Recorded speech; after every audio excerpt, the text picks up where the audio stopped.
A political earthquake has shaken China. The Xie family is under investigation. Their closest allies are falling.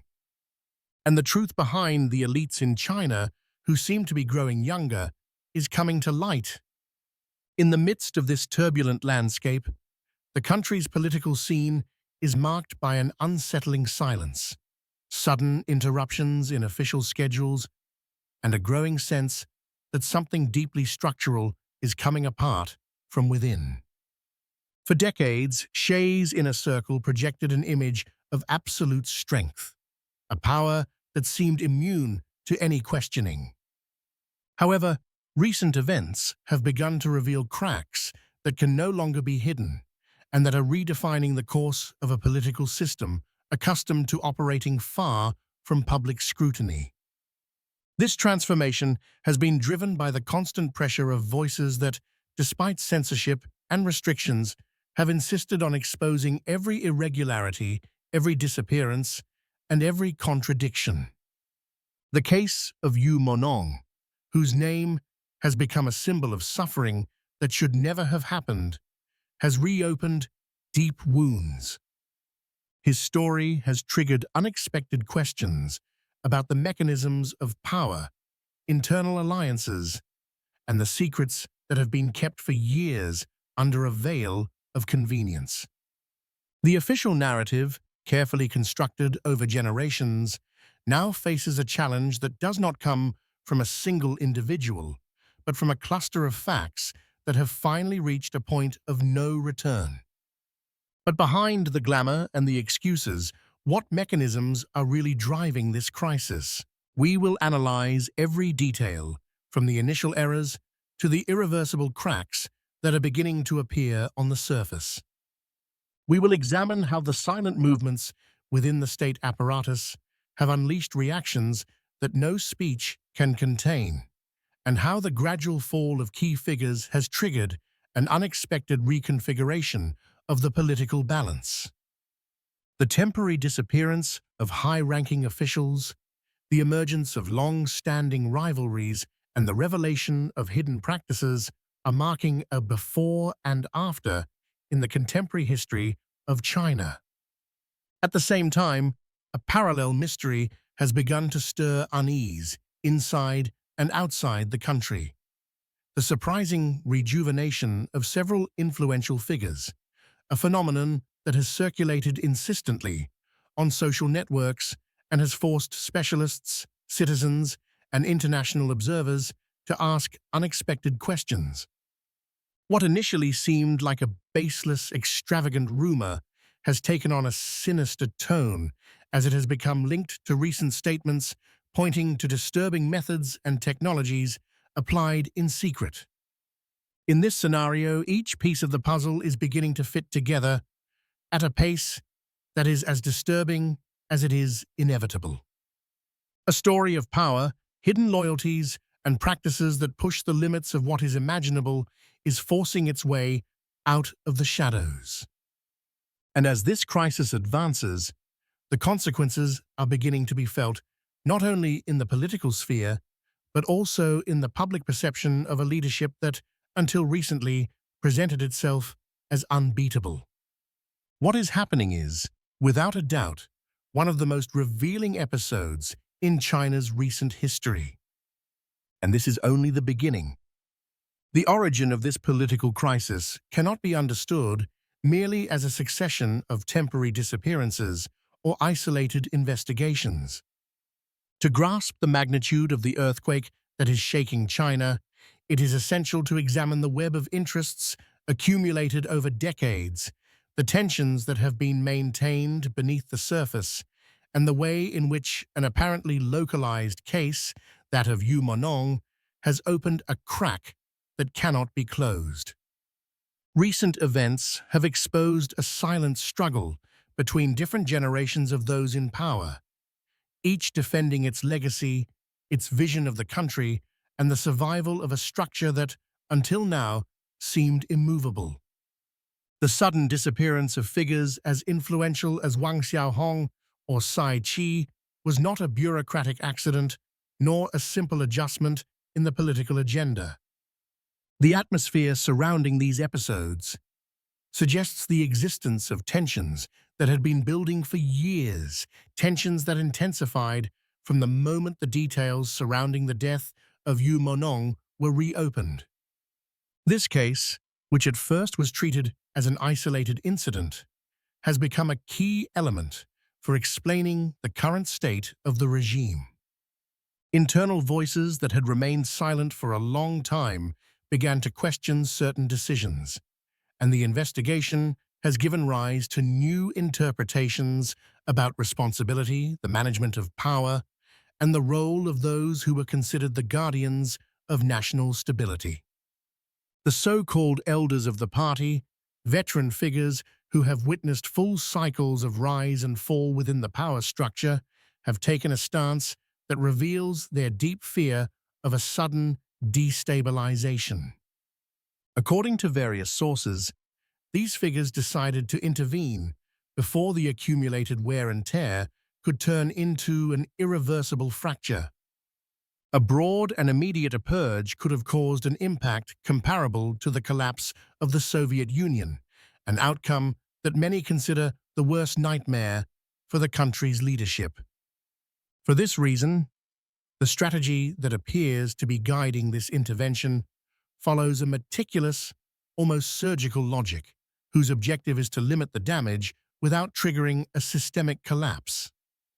It is within this context that the importance of Wang Xiaohong can be understood.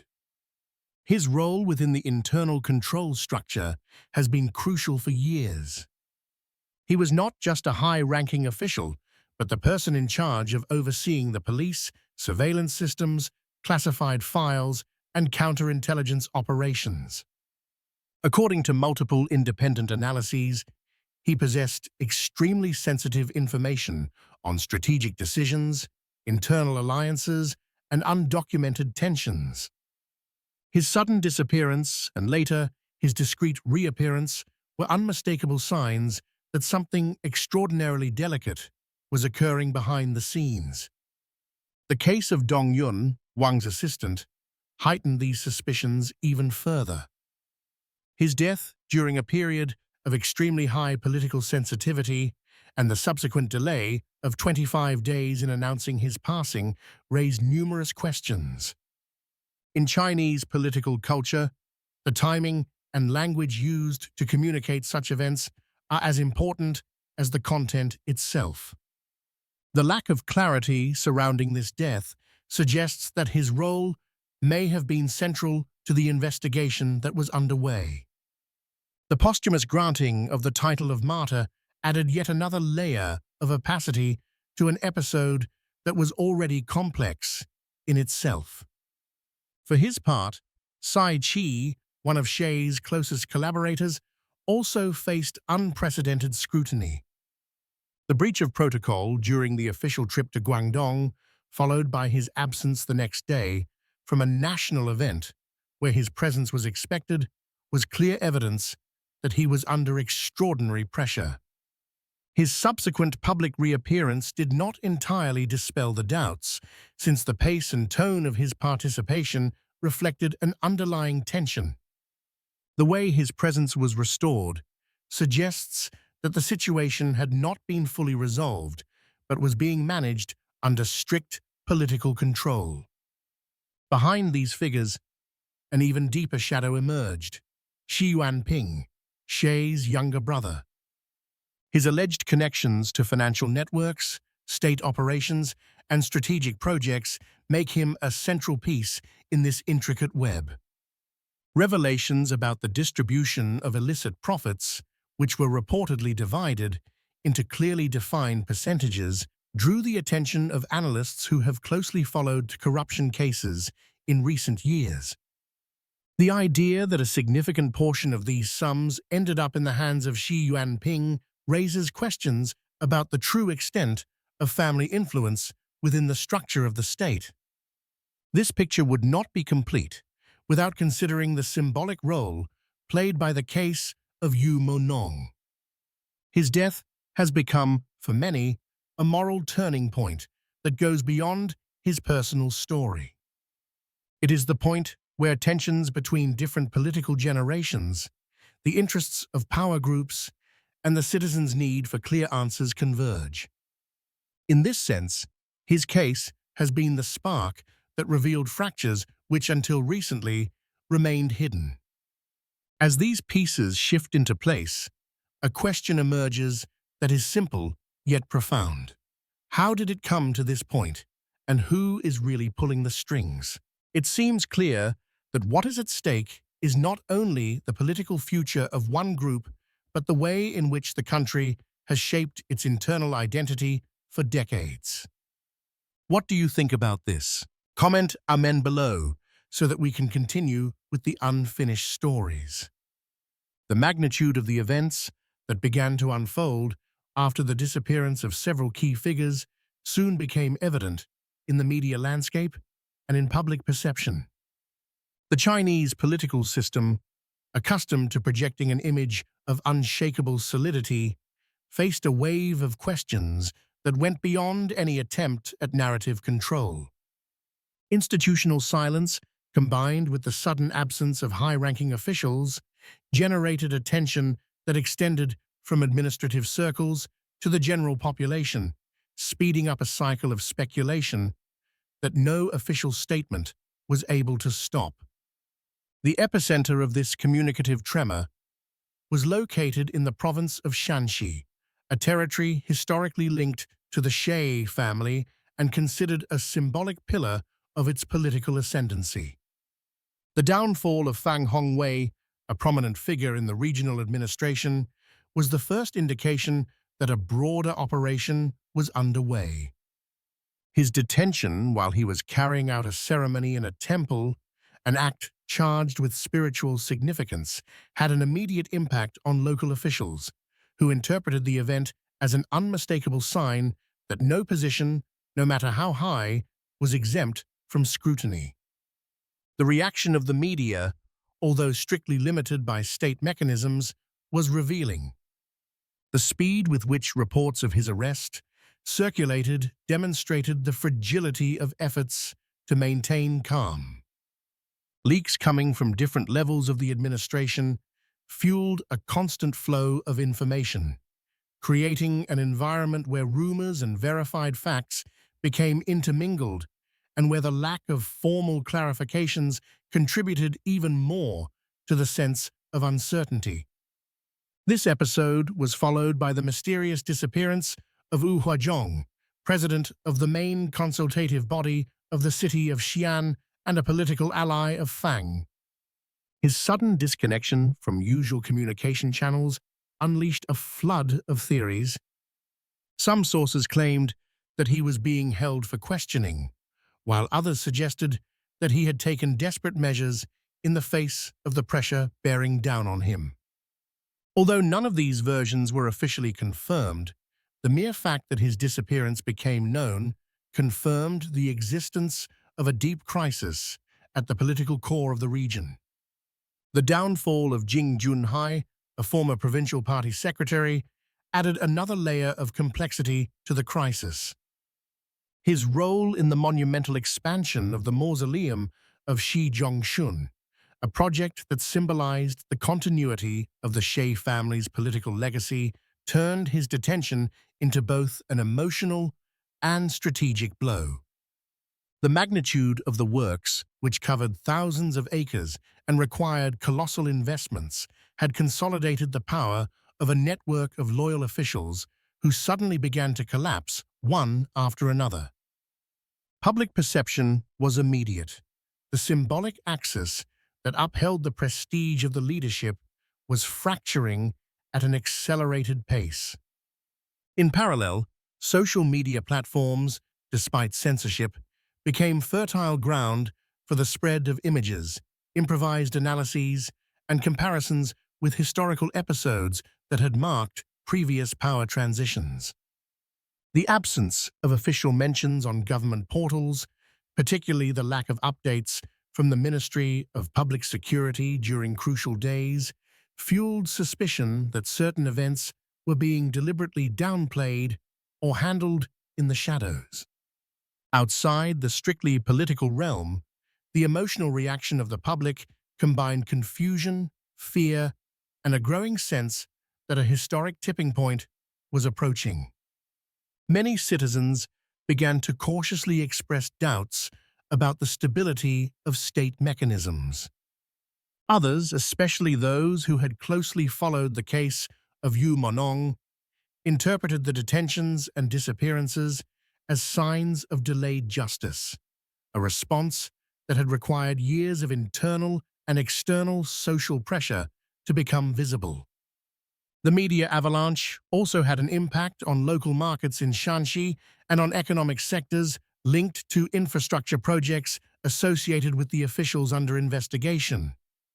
Companies affiliated with major state conglomerates suffered sudden drops, while academic and cultural institutions that had collaborated with certain figures began quietly adjusting their public platforms to distance themselves from any questionable connections. The shock was not limited to the regional level. Shenzhen, a city closely tied to the historical trajectory of the Shay family, began to show signs of political reconfiguration. Reports indicating the possible arrival of Feng Zhonghua, a figure close to a historically rival reformist current, created a clear impression. The power bases that had sustained the leadership for decades were being methodically replaced. This possibility set off heated debates among analysts who saw in it the prelude to a broader national transition. From a communications standpoint, this series of events posed a monumental challenge for the state apparatus. The usual tools of information control were overwhelmed by the simultaneity of events and the speed at which doubts were spreading. The strategy that seemed to dominate the official response was one of partial containment, allowing brief public appearances by certain officials to project normalcy while maintaining strict silence about the progress of the investigations. However, this tactic had only a limited effect. Each public reappearance, instead of dispelling doubts, helped intensify them. Images of high-ranking officials attending events with stiff gestures, tense expressions, and unusually reserved behavior became the focus of close scrutiny. Small details that would have gone unnoticed in another context took on new significance, further feeding the perception that something larger was underway. Taken together, the media avalanche revealed an essential truth.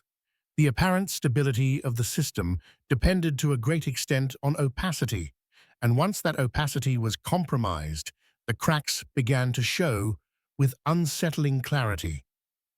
The fall of influential figures, the quiet reconfiguration of strategic regions, and the emotional reaction of the public outlined a scenario in which events could no longer be reversed.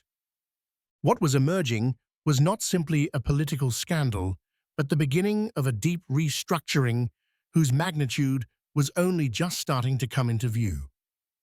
The moment when public attention seemed focused exclusively on the gradual fall of the most influential political figures was also the instant when an unexpected element emerged that completely altered the course of the narrative.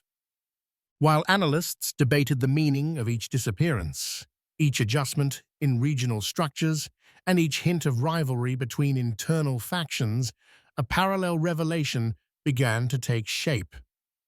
What at first looked like an exaggerated rumor, linked to supposed rejuvenation treatments used by certain members of the elite, soon turned into a legitimate concern when statements surfaced from a witness who claimed to have seen practices inside a clandestine complex that were impossible to ignore.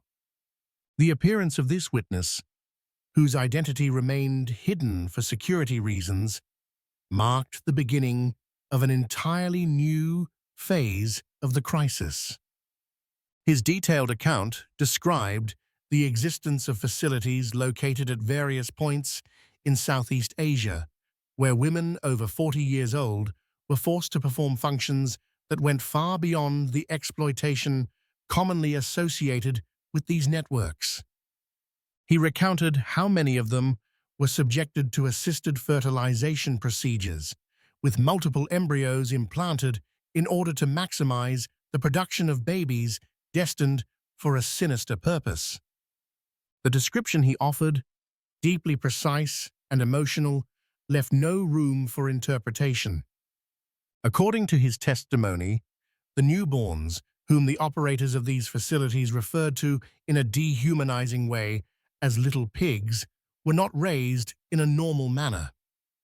They were placed inside glass structures, confined in spaces that completely restricted their movement and where they remained under constant surveillance. At 6 months, specialized personnel intervened, using instruments specifically designed to extract material from the most delicate bone cavities, especially those located at the back of the spine. This material, according to the witness, contained a growth factor that was extremely coveted by certain laboratories working in the field of cellular regeneration. According to his account, this process had become a central piece of an underground industry capable of selling small doses of the extracted material for exorbitant sums.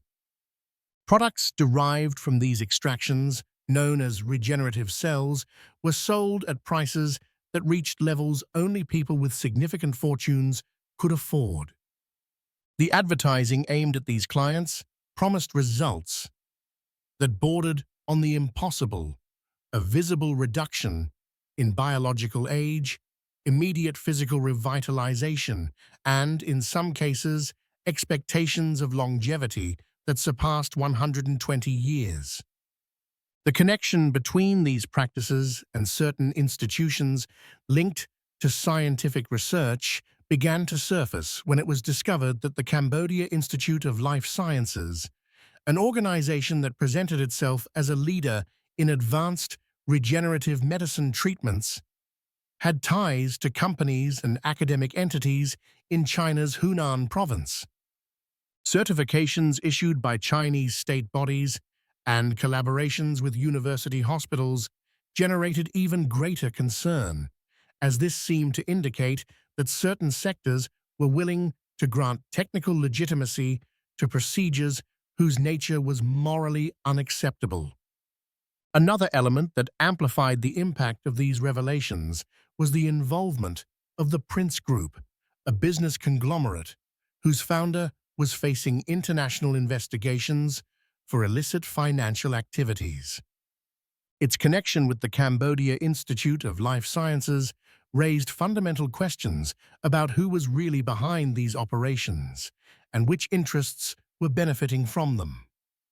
Although the information had not been independently verified, the coincidences and the scale of the resources being mobilized led many to conclude that these activities were not isolated, but part of a broader network. The way this testimony began to circulate coincided with rumors about the visible rejuvenation of certain figures directly or indirectly linked to power. Comparative images circulating online showed such abrupt physical transformations that it was difficult to attribute them solely to conventional cosmetic procedures.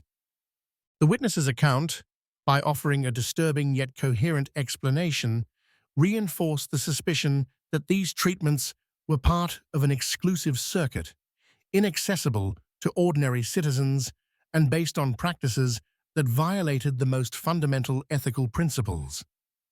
Within this context, the case of Yu Menglong took on a new meaning. His story, which was initially seen as a tragic but isolated event, began to be viewed as the gateway to a series of developments whose scope went beyond politics. The pressure that his death placed on different levels of the state structure made it possible to bring to light elements that had remained hidden for a long time. The revelations about the existence of exploitation networks, combined with the simultaneous fall of key figures within the political hierarchy, indicated that the system was being stripped of its deepest layers, revealing its internal mechanisms in all their starkness. The emotional climate in the country changed in a perceptible way. Outrage mixed with confusion, and a widespread feeling emerged that history was entering uncharted territory. This was not simply a power reshuffle, but the discovery of practices that called into question the moral legitimacy of those who had governed for decades. The psychological impact of these revelations was so powerful that even sectors traditionally aligned with the leadership began to express doubts about the direction the country had taken. The intensity of these reactions led to a turning point. Various sources began to suggest that the accumulated pressure could result in a wide-ranging structural change, one that would irreversibly alter the composition of the country's main institutions. The fall of long-standing allies, the exposure of clandestine practices, and the simultaneous collapse of financial and scientific networks laid bare a reality that could no longer be hidden behind the official narrative. In the midst of this situation, a final question arose that many people asked themselves with growing unease. If these revelations were only the beginning, what else might come to light in the weeks ahead? The possibility that new testimonies could emerge and that other structures might be compromised seemed increasingly likely.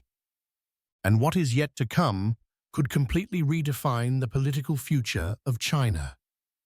The impact of the revelations that shook the country cannot be measured solely by the fall of influential figures or the exposure of clandestine networks. What took place constitutes a historic turning point that went beyond the limits of political power and penetrated the collective consciousness. Structures that had seemed impenetrable began to show signs of irreversible wear, while public trust, already weakened by years of accumulated tension, was subjected to an unprecedented test. The crisis revealed that even the strongest foundations can tremble when facts emerge that are capable of challenging the established order. The consequences did not take long to become visible. Some regions that had traditionally been considered bastions of stability began to reshape their administrative structures, adapting to a reality in which continuity could no longer be taken for granted. In these areas, the population watched with a mixture of hope and fear as new leaderships emerged, fully aware that any change in direction could profoundly alter daily life. The presence of figures linked to reformist currents sparked expectations of a possible institutional opening, but also reminded people of the risks involved in rapid transitions within a system accustomed to absolute centralization. On the international stage, the crisis generated renewed attention toward the country's internal dynamics. Governments, analysts, and organizations began to assess the impact that these events could have on regional stability and foreign relations. The exposure of clandestine practices related to sensitive biotechnologies added an ethical component that transcended national borders. Reports and testimonies about the use of techniques for extracting regenerative cells provoked intense reactions from scientific institutions and human rights organizations, which openly questioned the limits between technological progress and moral responsibility. Faced with this complex scenario, a deep reflection emerged on the fragility of any structure built exclusively on fear, secrecy, and concentrated power.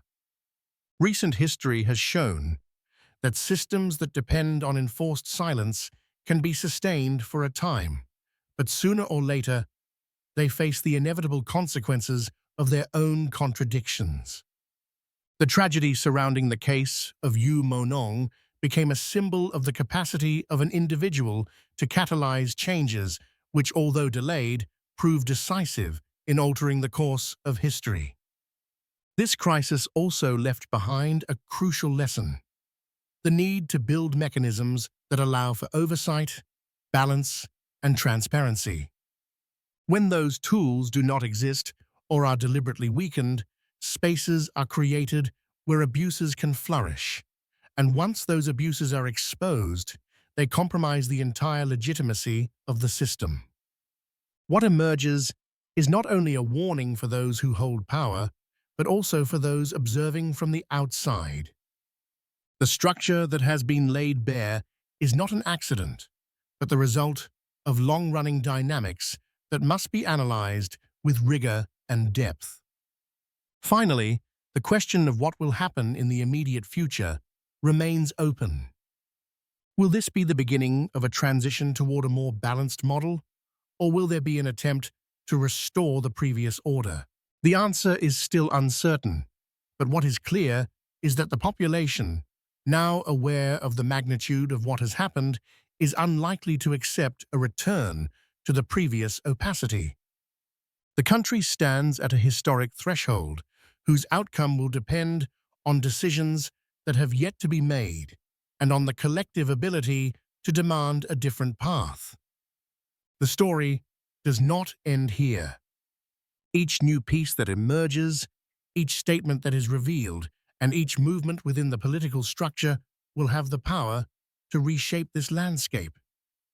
For that reason, if you want to delve deeper into any specific aspect, explore new lines of investigation, or continue with related stories, I will be here to help you shed light on every corner that still remains in shadow.